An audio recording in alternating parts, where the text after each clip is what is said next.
I did not come out and water yesterday. And one of my artichokes didn't survive the day of heat. So I'm going to have to watch these artichokes every day until they're very rooted, very well rooted. The corn, they doing good. I know it needs to be about knee high by the 4th of July. I've been told that my whole life. So the 4th of July is next week. And we're real close to knee high on a whole bunch of them. And, got some flowers over there. Gotta go ahead and get them watered. You know what's crazy? I have not seen one bee. And we have a bunch of flowers back here this year. And I have all kinds of tomato plants that are flowering all over the place. Pepper plants with flowers. Not one single bee. There's something going on with the bees in this country. Might have to think about getting us our own beehive. I don't even know what to say. Not a single bee.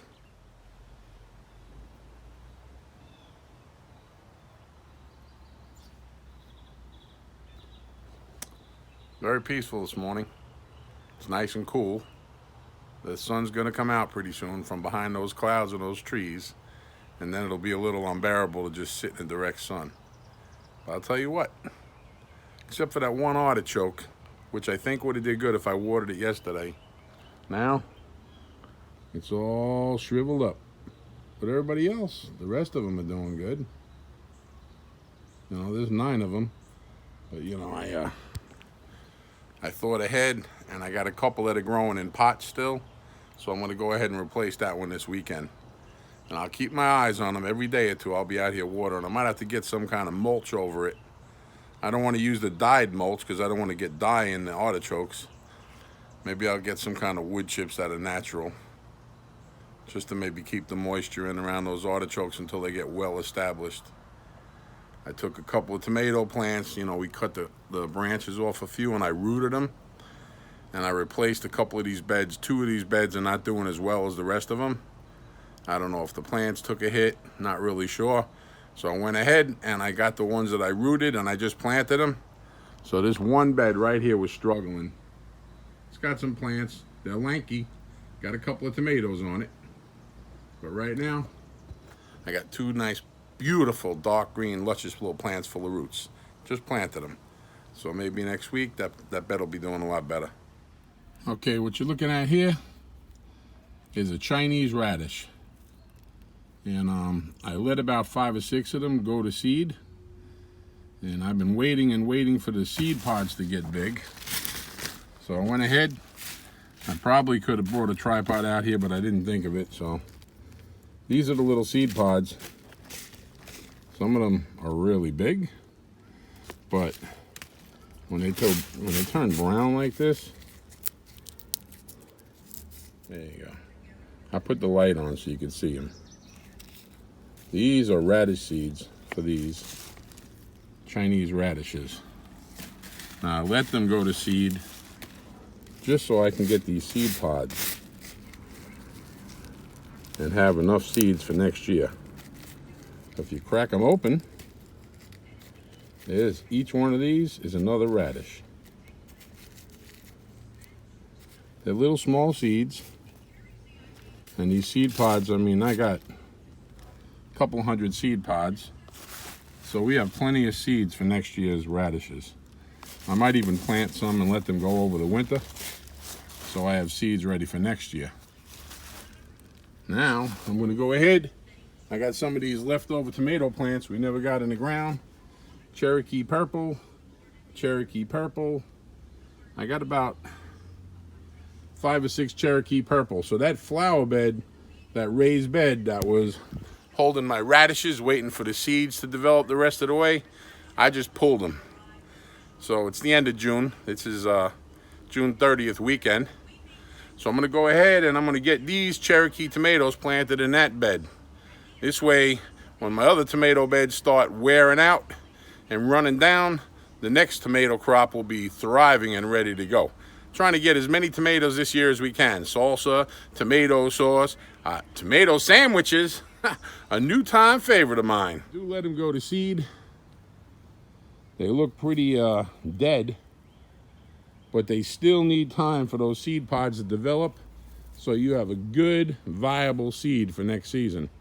So this bed is now emptied out. No turnips, no radishes from China. I'm going to dump a couple of buckets of dirt I've been waiting to put on top, stir it up, and we're going to get these this new bed going with these Cherokee Purple. One more thing to keep in mind, if you leave a bunch of buckets of dirt in the yard because you're going to use them, either cover them or drill a couple of holes. I got the hiccups. Drill some holes, because now I'm huffing. These buckets are heavy when they fill with water. And it's like a slurry now, a mud slurry. I guess it's good. I'll mix it in and the plants will be watered. But just keep that in mind. You're leaving buckets laying around, put some holes in the bottom or cover them.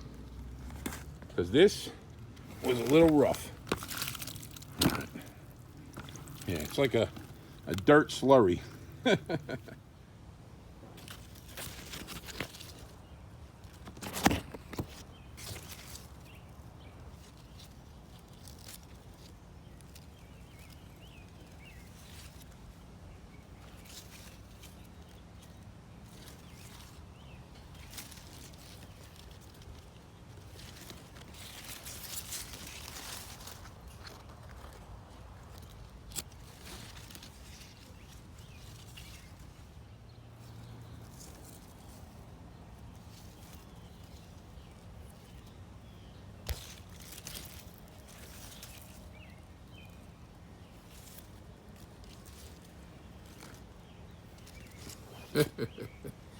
Oh boy, I don't know how I'm gonna reach up there.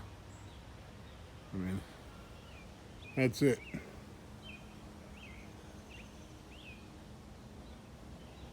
I guess when you do raised beds, you should anticipate if your plants do well, now you don't have to bend down, but somehow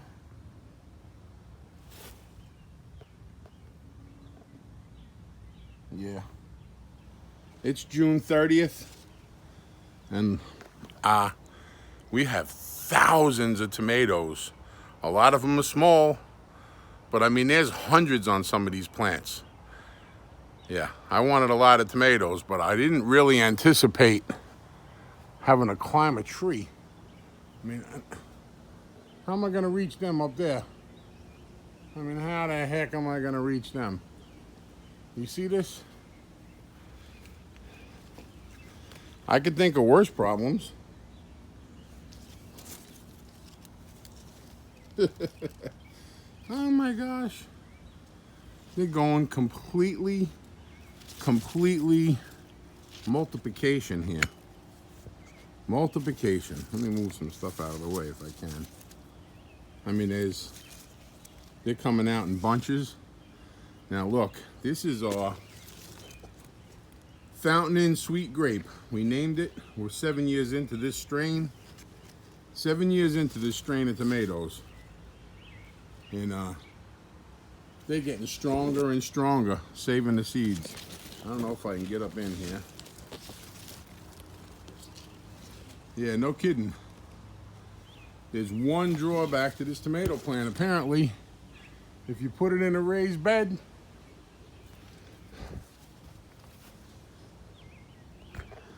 anticipate having to climb to get some of them.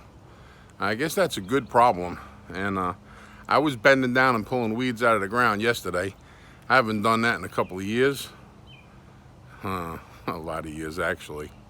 So we've got some tomatoes on the 30th of June. A lot of them. And don't even know what to say other than I'm ecstatic. I mean, I'm completely ecstatic. This is a tomato that we got from Carla and Greg. Last season, they gave us one plant. And I seed saved off this plant. It's called Paul Robeson. And these tomatoes are doing wonderful. They're just starting to really beef up too. So Paul Robeson this year, this bed's doing I never should have let that branch grow out there. Now you know what's gonna happen. When these tomatoes get big, and over there's the black crim. Huh. I'm speechless. I'm just speechless. None of them are even thinking about blushing out or turning red. Not yet. But do you see this tomato tree growing off the side? What's gonna happen when those tomatoes get big? And there's a bunch of flowers up there. Is this branch is gonna bend over. I hope it doesn't snap. I've been trying to catch them, like right here. Here's a prime example. So this plant's growing outside the cage, so I will gently, ever so gently, bring it back inside. So now, there we go. So now when it gets tall, it'll be supported by the cage. However, if you look over here, this one's too big to bend back up. If I try to bend it, I know what's gonna happen. So I'm gonna try to at least get this on the other side of this bar. I'm gonna use 2 hands, so you're not gonna see me videotape it. I'll be right back. All right, I'm glad I put the camera down. I was able to get all 3 of these back on the other side. I just made the whole plant gently bend so I could pull them through, but there's so many flowers up top. I'd hate to see them just crack and lose the tomatoes. Over here, I'm not even gonna attempt that one. Cheese and crackers, look at this thing. I'm gonna attempt a couple of them. All it took was 2 or 3 days of coming out here. 2 or 3 days of not bending them back inside the bar. I mean, you see this? If you don't keep them inside the cage, they will grow rogue. Now, yesterday, I planted these. These are my Cherokee purple. I put a couple of extra because they're small. This one's doing good. That one's doing good. This one's okay. But 1, 2, 3, 4, 5, 6.